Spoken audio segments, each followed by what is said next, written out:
podcast. I am beyond honored that you are joining us today.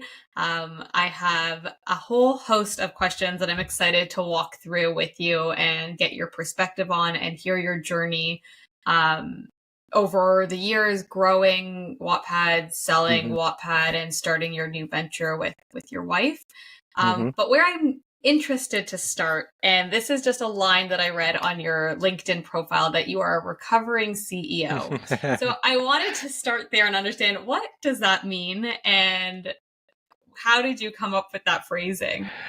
Yeah, I guess the word recovering, perhaps there's a tiny bit of negative connotation in there, and in a way it's not wrong, but also in a way it's not right. It doesn't really tell the whole story, because I guess I believe many CEOs would agree, whether you are CEO of a two-person company with just your co-founder or multiple co-founders, or a 1,000-person company.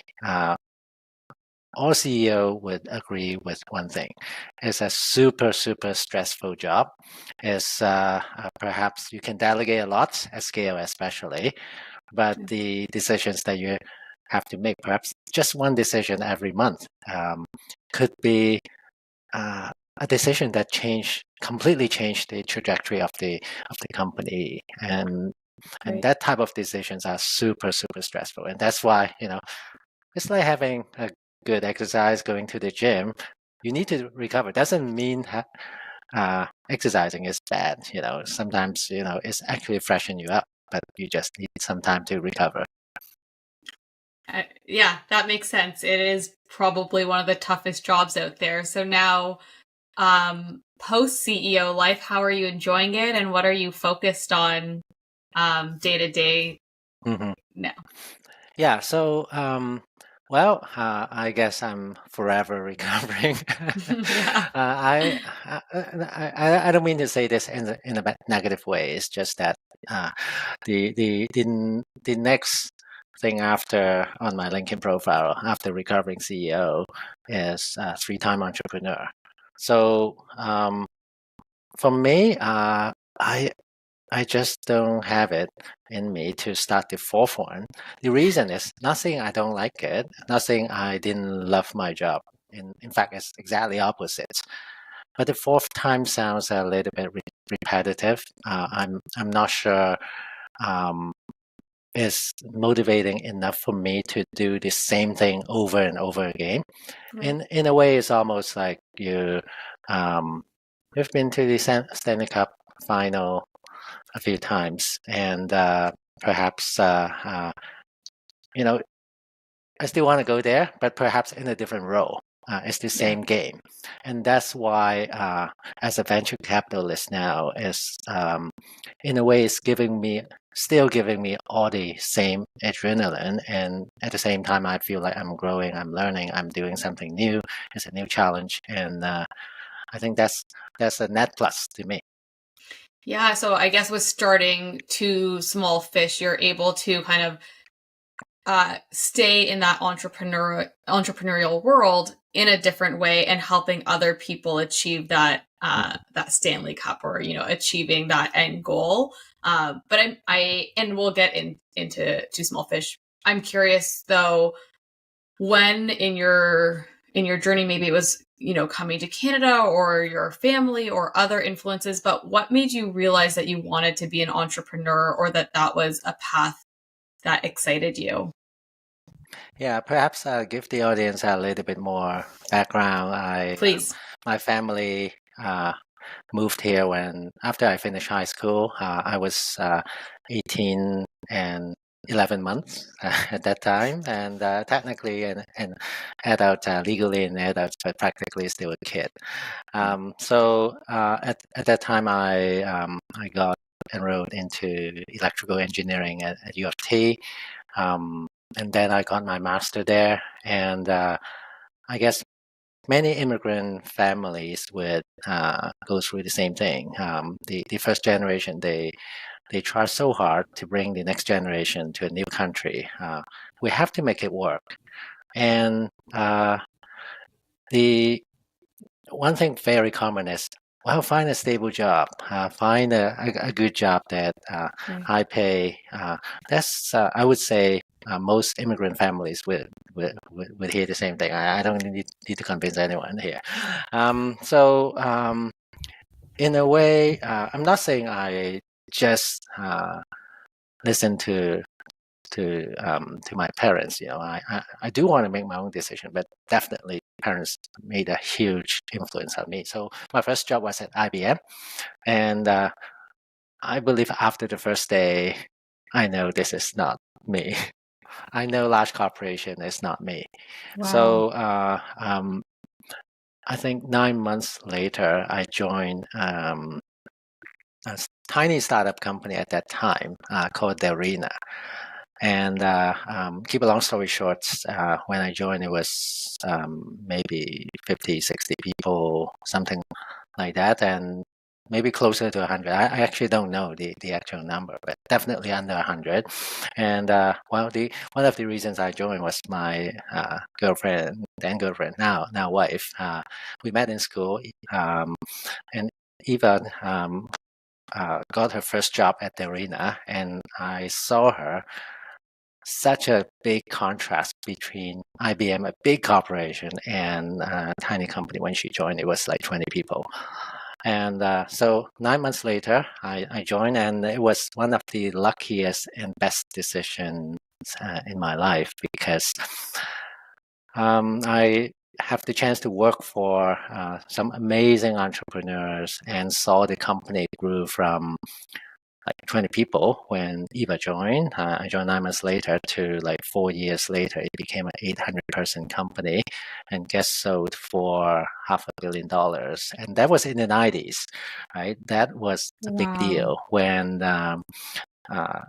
you have a chance to see a small company in literally just over 1,000 days, grew to become one of the top 10 PC software companies in the world. Life changing. That's That all I have to say. is, and the amount that you learn and how a company goes from so small to successfully becoming so big must have been just jaw dropping. Were you, knowing that you had, from, as you mentioned, from like immigrating to Canada and there was pressure to be successful, and I think a lot of families feel that, were you nervous to take a leap from, a big corporate and successful company like IBM and moving to something perhaps more risky because it was so small? Not obviously, you couldn't tell the future, you didn't know that it was going to be successful. So did you have a high risk tolerance? I don't think at that time, I don't think I had a high risk tolerance. And in fact, my parents' first reaction at that time was, well, IBM is a very reputable big company. Right. All those things that you imagine, especially in Asian parents would say at that time, right? I guess I wasn't able to articulate this really well, but I did not feel that risky at the time. Mm. I guess now, as a reflection, when I look back, I can very succinctly summarize how I feel. A startup might be risky, but the startup ecosystem is not. So Mm. if it doesn't work out, it's all right because you just jump to another startup and start over again. Yeah, it's if you stay in that ecosystem, I don't think in the past perhaps half a century this ecosystem at any given point in time disappear for even a millisecond. Right. Yeah, that makes sense. And I guess whether, if you're working at the company, whether it fails or succeeds, you're going to learn a lot, and all of those learnings you can Mm-hmm. apply to whatever the next startup that you end up at is.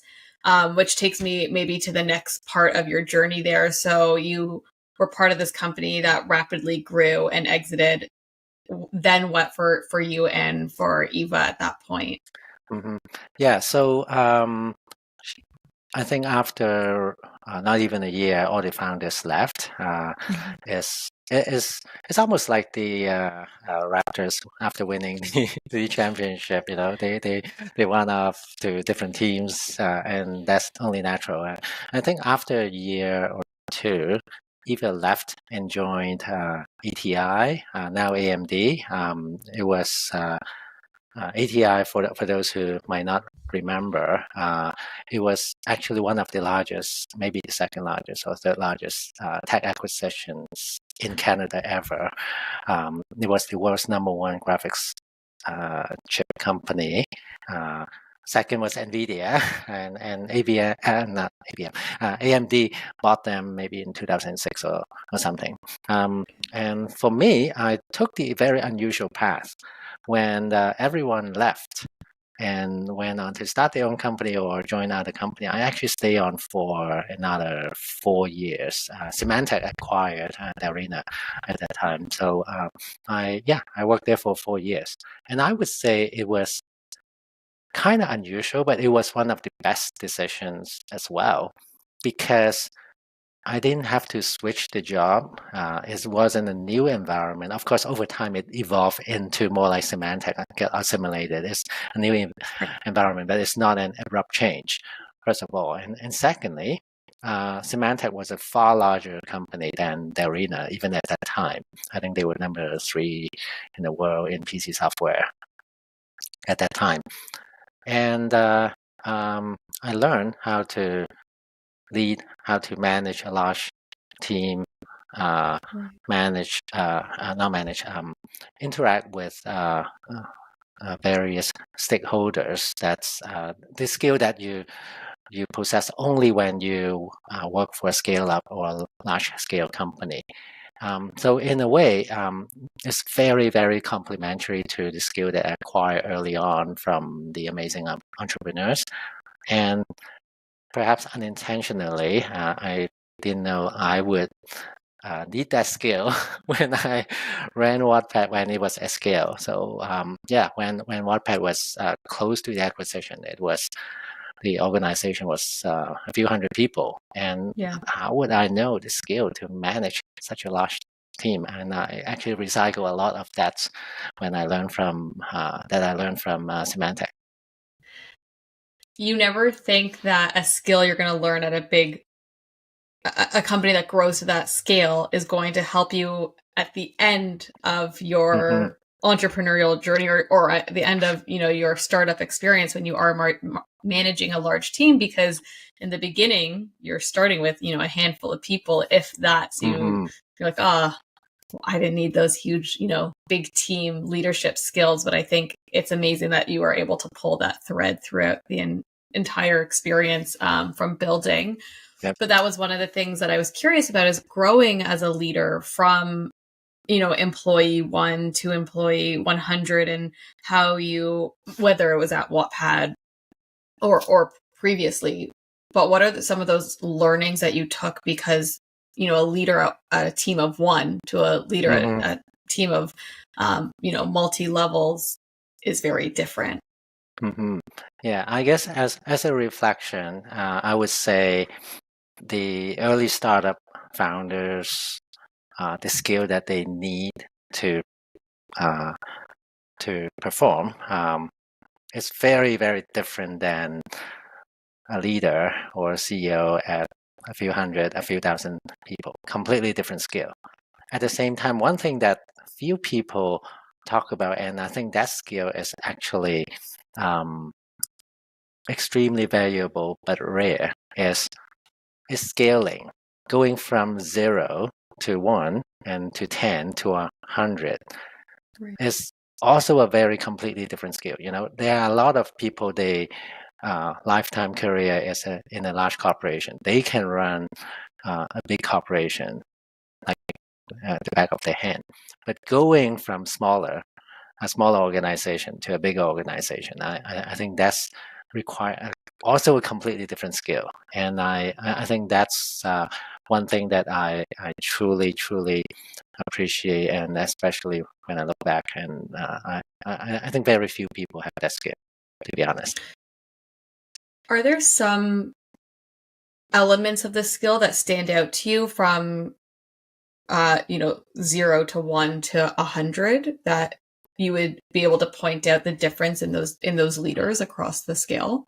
Yeah, let's say perhaps I'm oversimplifying, but from 0 to 10, Mm-hmm. the founders or everyone in the company would need to wear multiple hats. As an example, I believe our uh, uh, Ivan and I co-founded the company, and then Eva joined us shortly after, and then we need to expand. We start to hire people. Our first hire was uh, a colleague that we used to work at another company. So the whole team know each other for quite some time. But anyway, I digress. The first hire, as a perfect example. In the morning, he would be writing the iOS code. Perhaps by noontime, he would switch to Android, and in the afternoon, he would switch to the backend in a single day. So that's a good example of wearing multiple hats. And I can name 10 other things that we had to do on a single day. But when the company grew to, say, 20, 30 people or 40 people, many still wear multiple hats, but many start to be very specialized. You do iOS and iOS only. You do perhaps the first marketing hire is from social media to to graphics and everything in between. And at some point, we would have someone perhaps just specialize on social media and nothing else. That's a big switch because, well, obviously the scale is very, very different. But as you continue to scale, you need to hire managers. You have to hire leaders to lead the managers. You need to add another level in the company. That's also another skill that you might excel at as an IC, individual contributor, but you might not be good at managing. You might be good at managing, but you might not be good at leading other managers and other ICs. So that transition, in a way, is fascinating. That transition is a lot of people could not make it. I don't want to sound negative, but it's true. So I guess in a nutshell, for people who went from 0 to 100, I would summarize it as be unrecognizable every year or two, because the skill that you need to do a good job changes so rapidly. Not saying you just be unrecognizable, you'll be doing a good job. But if you are not unrecognizable, you probably are not doing your job in a fast growing company. Alan, I love hearing you say that. It has been mentioned by 3 different folks on this podcast about firing and rehiring yourself 6 months later, and that you should continue to evolve, because if you recognize yourself, you're stagnant. So you need to continue to change. And I've never thought of it that way. Obviously, you're reading books or you're trying to try a new technique, but to actually think of it as making yourself unrecognizable so you can continue to push the business forward is such a great brain structured, like a way to think about it. I'm maybe curious. I'll double click on this one. Yes, please. For another 1 minute, perhaps. One thing that I did, it was, I guess, let me start off with the problem. I recognized, perhaps 2 months ago everything is hunky-dory, everything was working. And then I realized, things are broken now. What happened?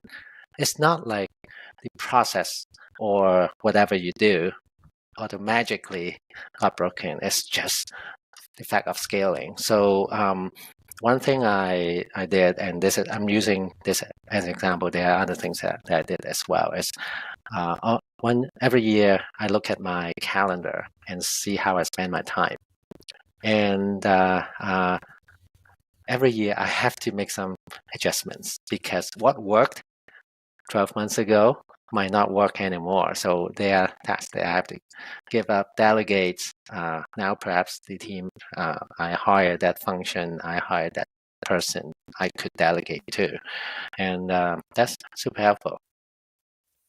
Were there elements of the job, knowing you were technical, that you missed as you started to scale because you're no longer, maybe I'm wrong, maybe you stayed very much in the back end, but as you became a bigger leader, did you miss part of the early stage elements? Yes, but perhaps just initially. And let me explain. When we first started, it was only Ivan and me. And I have to say, Ivan is probably the best engineer, best technologist I've ever worked with. Everything he does is 10x the speed of anybody else I've ever seen, It's a including good partner myself. to have. Yes.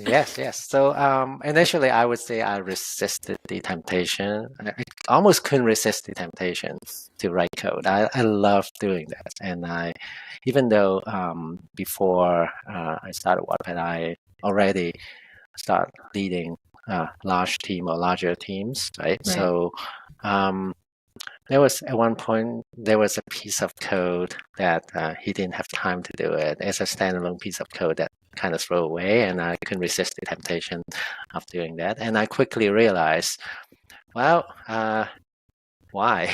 Why should I be doing this after I've done that? And then it was also a very good decision. I told myself, let me stop writing code professionally because I have someone who can do it faster in this case. But most importantly, even if Ivan is slower than me, which is not possible, but let's assume that, I have other more important, well, I shouldn't say more important. In my role, more important job to do. Writing code is important, but my role is different. It's like a hockey team. Don't play defenseman when you are forward. If you're a goalie, don't jump to the other side and start shooting. Right? You have your job to do. So that was an aha moment, and I think I can count so many examples along the way that I love doing this. I start learning this. I started doing this and love doing this 2 years ago, but I have to give it up because my role has changed. I imagine it's hard, but then you learn to love the new elements and the new challenges that you're facing as you grow. But you've mentioned a little bit of the start of the business, and I wanted to talk about building the business. I was reading a bit that in the early days, you were pitching to Eva about the idea of reading a book on your phone, and perhaps she didn't buy into the concept in the early days, but she saw that you were super passionate about it and that you were going to jump into this. So what was that experience like, coming to this idea, starting to build the business, bringing all the pieces together for something that you truly believed in? Yeah, well, perhaps give the audience a little bit more context. Please. I had this idea more than 20 years ago when I was the CTO of my first company, Tira.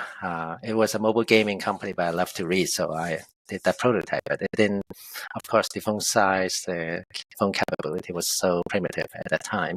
So fast forward to 2006, it was a year before the iPhone came out. At that time, the most popular phone was the flip phone, the Motorola Razr for the Razr. Enough who remember that. My favorite phone. Yeah, so on that phone, you can actually read relatively comfortably, right? That's in a way the genesis of Wattpad. I started resurrected the prototype, and then Ivan. Even though we were friends for many years, I didn't realize in his basement he was building the same thing. And once we discovered that, let's work together, And once we decided, I secretly flew to Vancouver to see me move to Vancouver for like a few years. I was supposed to go to San Francisco, change the flight, and connect through Vancouver and at the airport, and then, well, let's start the company. That kind of conversation. So when I went back home, I told Eva, right, hey, I talked to Ivan about this idea. Have been working on this for many years, and he's working on this as well. I could just see how she rolled her eyes. I wish I recorded that on a video. That was the most amazing, hilarious, but also depressing moment. Anyway, she was very supportive, even though she told me this is the most stupid idea I've ever seen. And she wasn't wrong, because I would say, despite the flip phone was much better, there's one thing better than the flip phone: the iPhone. So when the iPhone came out, that was game changing. But initially, because it was still the infrastructure was still very primitive, not just the phone itself, but there was no Wi-Fi wasn't as ubiquitous, perhaps starting to become ubiquitous, but mobile data from the carriers, it was non-existent. You can buy a plan, but it's like $10 per megabyte or something. It's like ridiculously expensive. So no one had it. So all those building blocks, they were not in place at that time, and that's one of the reasons why the initial perhaps 2-3 years it was tough. It was difficult. We just couldn't get any traction.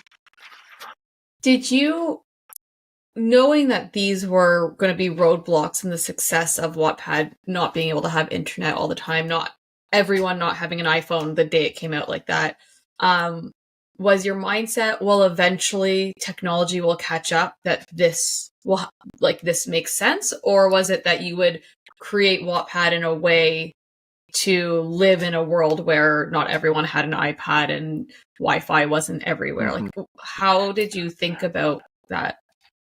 Yeah, I guess to well, you use even though I don't play hockey, I use a lot of hockey analogy, as you can tell.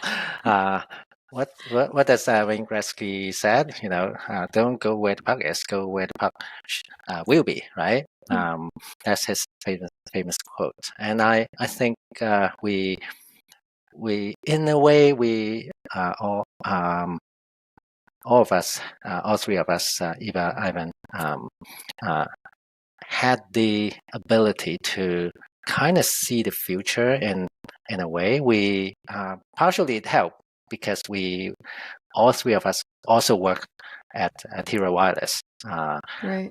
It was the mobile gaming company that I mentioned that I co-founded, and we kind of in the few years leading up to starting Wattpad, we saw how what the trajectory was in terms of improvement in screen size, in phone capability, in terms of connection. We can extrapolate. We deep down we know we might be a little bit too early, but well, you'd rather be too early than too late. Once the window of opportunity has closed, it's done. You have to move to the next idea. Totally. And with the idea of Wattpad being like kind of a two-sided writers, and the readers get people to start writing, start using it, and then once it's caught up, you kind of already have your first movers, your early movers, and it can snowball from there, I'm sure. Yeah, I guess at that time we weren't able to articulate this as well. Remember, it was 2006, almost 20 years ago now, and YouTube was 1 year old. Facebook was 100-person company, right? So I think the for many founders, this is a very important point. At that point in time, we saw the platform shift. We saw what I mean by that is the world started to shift from the static Web 1.0 to mobile, social, cloud computing, the confluence of all three at the same time. And if you catch that wave early, if you have a unique product that fully natively capture that opportunity, that's the best time to, in a way, to start a company. And that's only happened once in a decade or so. And you have to have the perseverance throughout that to stick it out and hope to see the other side of it when, things are changing. And, you saw, the three of you saw a future, but I'm sure, there's three other founders at the time that saw a different future and went a different way, and there's a bit of luck that plays into it. I'm curious, and I know you've shared that there were times that you had doubts and you thought about pulling the plug on Wattpad in the beginning, but what was driving you to persevere and push through, or perhaps what are some of the defining moments in those early days that helped you grow it to what it is now? Yeah, so about after a year, we started. We hope at that time to reach like 1 million users. It's kind of modest because YouTube, again, YouTube was 1 year old at that time, and we saw they went from 0 to maybe 10 million in a year. So 1 million was kind of modest, but I think we reached that goal, except that we missed by 3 zeros. Depressingly, after the first year, as a free product, you only have 1,000 users, and if you run a B2B SaaS company, like after 1 year, you have 1,000 customers. Celebrate, right? But for a free consumer product, 1,000 users, you suck. So we were really struggling. Ivan and I went out for coffee at that time, and we already start experimenting with different revenue, like advertising. We have some banner ads on our websites. Yeah. And I got a check. I wish I kept that check. It's a $2 check from Google. We were using Google Display, and it was ridiculously depressing. And we went out for coffee, and this is what I said, Ivan. I cashed that check. Did you cash it? I should have framed it. But anyway, that turned into 1 cup of Tim Hortons. And I told Ivan, well, let's get an empty cup and spill this cup of coffee. Kind of send a message like, we are really struggling. We have to figure out what to do. So we, in that conversation, we talk about, it's not working. Let's pull the plug. But at the end, both of us realize, we don't really have to pull the plug. We perhaps we can hustle. We can find some side hustles, to keep us going, and keep Wattpad alive. So keep a long story short, we even started another company. We did consulting on the side. We did 1 million different things on the side, and keep us going. And what we discovered in hindsight, we had the right, Wattpad is the right idea. Mobile media consumption definitely took off, right? User-generated content or community or social network, they all took off. But one thing we did not have as much appreciation at the time is it takes time for the snowball to roll down the hill. Initially, you just have to push, and you push hard, and it still doesn't roll. But once the snowball start rolling, it's unstoppable. But it took us almost 3 years to reach that. I wouldn't even say escape velocity, but close to the point that we can visualize at some point we could achieve escape velocity. Those 3 years must have been nerve-wracking throughout that process, and painful.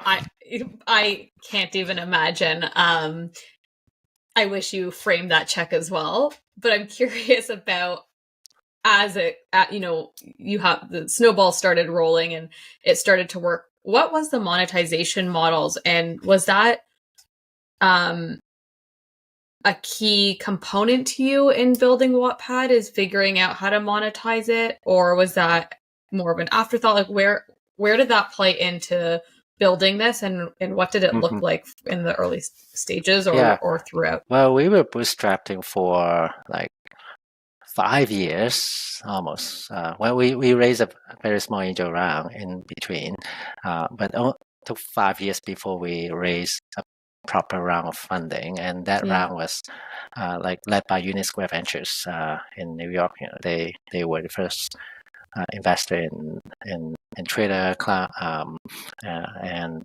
Coinbase and Zynga and many iconic companies. So anyway, what I wanted to say was when we were bootstrapping, we didn't have a choice but put banner ads. That's an easy monetization model. It's not, we don't have to invent this for social media companies. That's kind of obvious. But when we got the term sheet from Albert Wenger from Union Square Ventures, he in the email, not in the term sheet itself, he said, now, Alan, would you mind we add a clause in there for us to fund you guys? You have to get rid of all the S. And when I read it, must be a typo, right? So I call him up, and Albert, I want to make sure I read this right. You asked us, we spent so hard in the past 5 years to get to ramen profitability. Yeah. And you asked us to go back to zero. I just want to make sure I understand. And he said, yes, yeah. Your user experience right now is so poor because you have so many ads. It will slow you down in terms of user growth. And at this stage of your company, you should focus on growing the user base. And at the end, we didn't pull all the ads, but I Scaled back. told Albert, I hear you. I cringe when I look at my own website. We have too many ads because we have to eat. Okay, so we found the compromise, and it was a very, very good solution because it allowed us to continue to iterate on the advertising business, but we make sure the homepage there's no banner ads. When you're reading, there's no like interruption. We in a way achieve both objectives, learn the advertising business and keep the user experience very, very good. And that's our first business model. But I think until almost like year 7 of the company, we didn't really spend much time to think about monetization. And then eventually we introduced subscription, paid content, and using AI to find the best content on our platform and turn them into TV shows and movies. Well, perhaps you can see the movie posters behind me. It's not like of course I love those movies, but those are one of the many ways that we monetize. That's such a fascinating transition from the community element of writers and readers and pulling that into, like a Hollywood-esque and getting these community writers to become so much bigger and so much more. And I know I briefly told you before we started chatting that my brother had wrote on Strange Yarns, and I think it on Wattpad, a book called Strange Yarns, and it, I think, also builds a confidence perhaps for writers to kind of build an audience and see what works and what doesn't. I believe you introduced a bit of that AI element to the business. So before ChatGPT was all the rage. So what was the thought process behind that, and what was some of the considerations in introducing AI in the back end of Wattpad?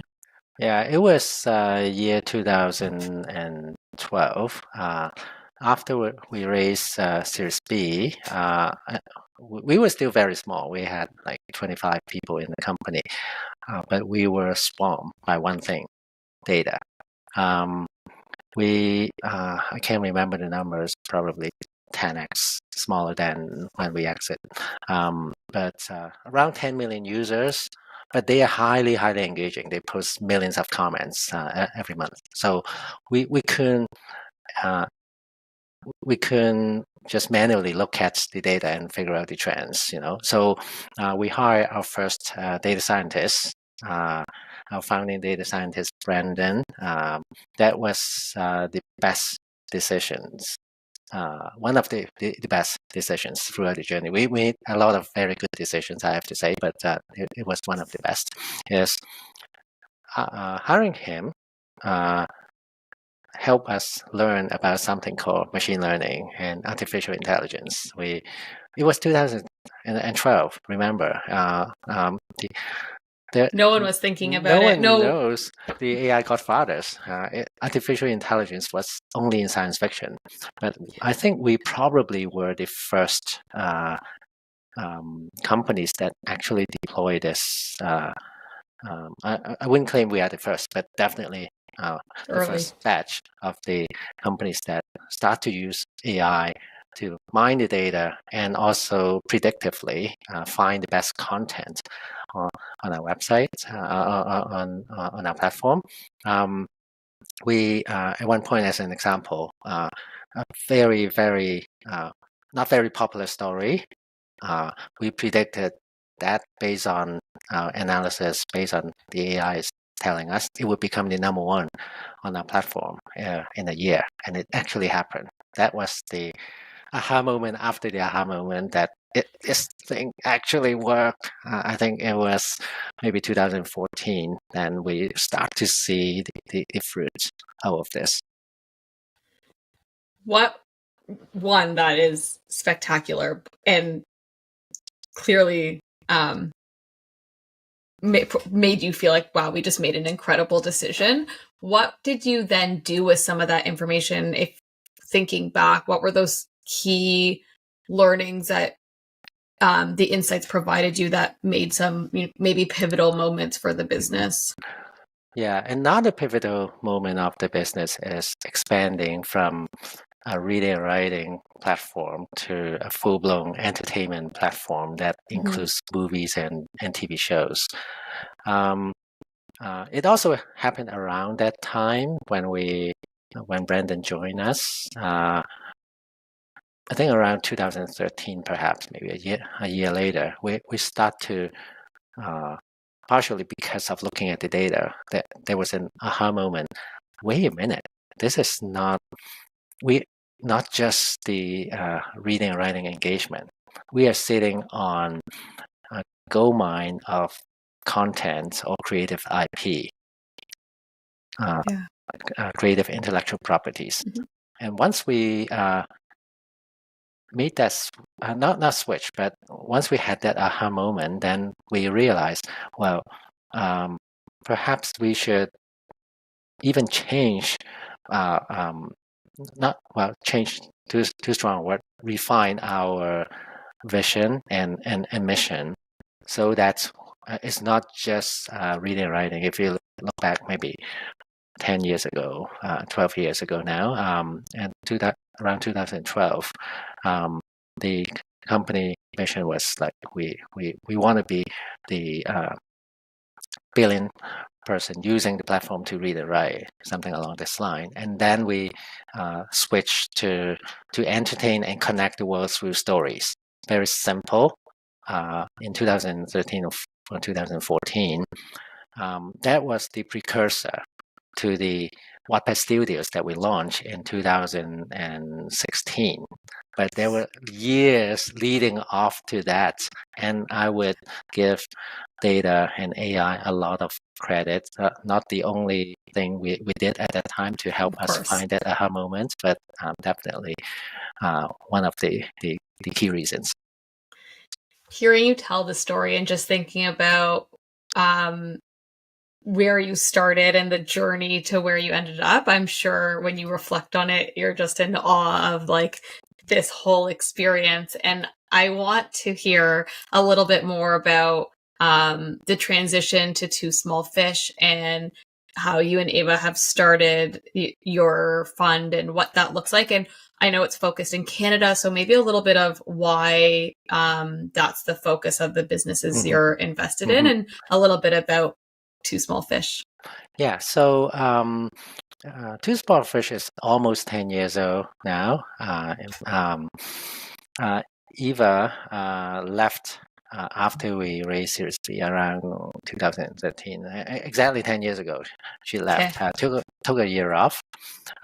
She doesn't, like me, she doesn't want to work in a large corporation. So Yeah. she's, and I think she was quite burnt out at the time. So she took a year off, and then Wattpad started to take off. We built a very perhaps prominent brand, especially within Canada in the tech ecosystem, but of course globally as well. Our users are over the world. So anyway, she got a lot of like inbound. Hey, Eva, now that you are not working at Wattpad, do you have time? I just want to perhaps learn from your experience how we could scale, how we could start, that kind of thing. And then really quickly, she turned herself into an angel investor. And then two friends came along. We set up a fund and let's do this together. And that's Two Small Fish Ventures Fund 1, started in 2015. And before we knew, in the following 4 years, we invested in roughly 20 companies. I'm a co-founder of Two Small Fish Ventures, but co-founder by name because I ran my own company, Wattpad, at that time, right? So the investment conversation only happened around the dining table in the evening. And if a founder needs some help, I'll hop on a quick call for maybe half an hour. But my involvement was minimal. So during that period, we invested. We wrote the first check to Skip the Dishes. We wrote the first check to Benchside, which now a 500-person company, AI company in the pharmaceutical space. We also, after they graduated from Founding Field, we were the only one who wrote them the first check. And then Ada, also, I think they're close to 1,000-person company now. We wrote the first check after the first product failed. They pivoted to it was a completely different idea, and Mike Richardson had that chatbot for support idea at that time, and we were friends already. He actually hung out at the Wattpad office 1 or 2 days per week for a few weeks to build the prototype because we had the most support takers perhaps in the entire Canada. So he leveraged that to build the first prototype. So it went really well. And then keep a long story short, 2019, Eva raised Fund 2, and now we are on to Fund 3, much bigger fund. Most of our portfolio companies are in Canada, but I also believe that if someone is building the next Google outside of Canada and that team gave you a call, ping you, you should listen. You're not turning them down. No. So we are based here. Our network is strongest in Canada, but we also have very strong network in Silicon Valley, in the US, and around the world. So we are a global investment VC, but based in Canada. You clearly have had some heavy hitters and some wins with Two Small Fish Ventures. Is there a framework you use when choosing which companies to invest in, or is there a gut feeling with the founding team? How do you make some of that assessment? Yeah, of course. I guess perhaps in one sentence I can summarize what we invest in. We invest in the next frontier of computing and its applications. Very simple to explain. When you take a deeper dive, we have a lot of AI companies in the portfolio. We have a few companies that are protocols, like blockchain protocols. I would say blockchain and AI, they are starting to converge. I have a long thesis. We have a long thesis about that. I'll spare you all the detail. And then the third area of focus is sustainable computing. So as I mentioned earlier, Eva worked for ATI, now AMD. She has semiconductor experience. I'm an electrical engineer by design. I know semiconductor or hardware really well. And Brandon now also joined us as a partner of the firm. He has a small stint at NVIDIA as well. So we cover a lot of bases, but it's the next frontier of computing and its applications. I guess that's the easiest way to describe it. It's interesting to hear throughout, all the hard work and decisions that you've had to make and some of the frameworks you shared. There's still these elements of the stars aligning to make, the story come true and come to where you are now, which is really, really fascinating. I know we're almost at the end of our conversation, and I always end with two questions. So one is, throughout the entrepreneurial journey, and when I work with startups or founders, I find that there's a lot of myths that they're told throughout their journey. And I'm curious if there are any myths that you are told or that you hear that you would want to dispel to aspiring entrepreneurs or founders within their journey right now. I guess in a way, I kind of touch on this from the outside. Wow, you are the CEO. You are a tech founder. It's very glamorous. Perhaps not Hollywood glamorous, but it's glamorous. Perhaps not the best word to describe, but you get the idea. But behind the scene, you're trying to make do. You are struggling. You have 5 balls in the air and you juggle.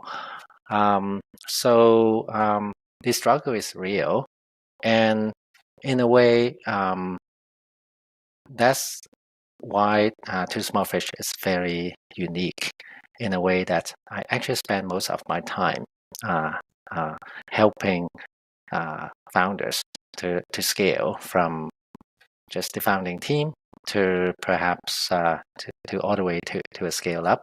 And I think that's not a lot of people can appreciate the challenges, but I've done it 3 times. Every situation, every challenges that people have experienced, at least at the bare minimum, I can share that experience. So I think this is one thing that's super helpful, and the founders in our portfolio appreciate, and that's the biggest myth, I would say.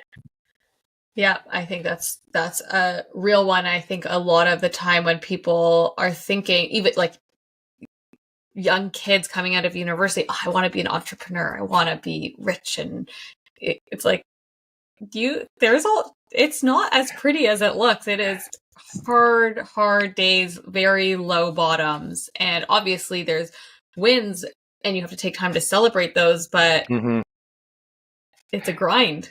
It's a special person has to be cut out of that. Yeah, we didn't have time to talk about this, but during the years when we had a $2 check from Google, we as a family, we almost ran out of money. We were thinking about why we have to sell our house. We ran out of cash. Right. It's looking back, I'm sure you're just like, how did we go through that? How did we make it through? But you did, and it was obviously all worth it. But I think people forget how difficult it is to run a business, to be your own boss, to be the person making all those decisions. So thank you for sharing that. The very last question, as you know, the name of the podcast is How I Became. And the idea is everyone's naming their episode on how they became whatever you are today. So if you were to name your episode, How I Became fill in the blank, what would you name your episode? Well, I would say perhaps how I became a learning machine.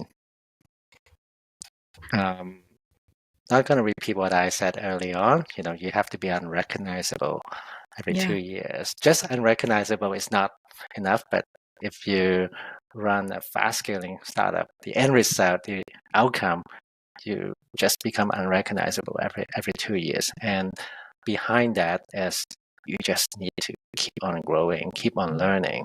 You pick up new skills and all those things. And I would say learning how to build a sales team, learning how to build a marketing team from absolutely nothing. I was the one behind our Twitter account at one point. So that kind of skill, I don't think unless you run a fast scaling startup, it's just very hard to find the opportunity to learn this fast. And I feel like I'm in a very lucky and privileged position that kind of fell on my lap, that I have to make it work. I have to force myself to learn, and over time it became a habit. And I think that's how I became a learning machine. Incredible title. Alan, thank you so much for coming on the podcast today. I'm so excited to share this episode, and I really appreciate you sharing your story today. Thank you. Thanks for inviting me.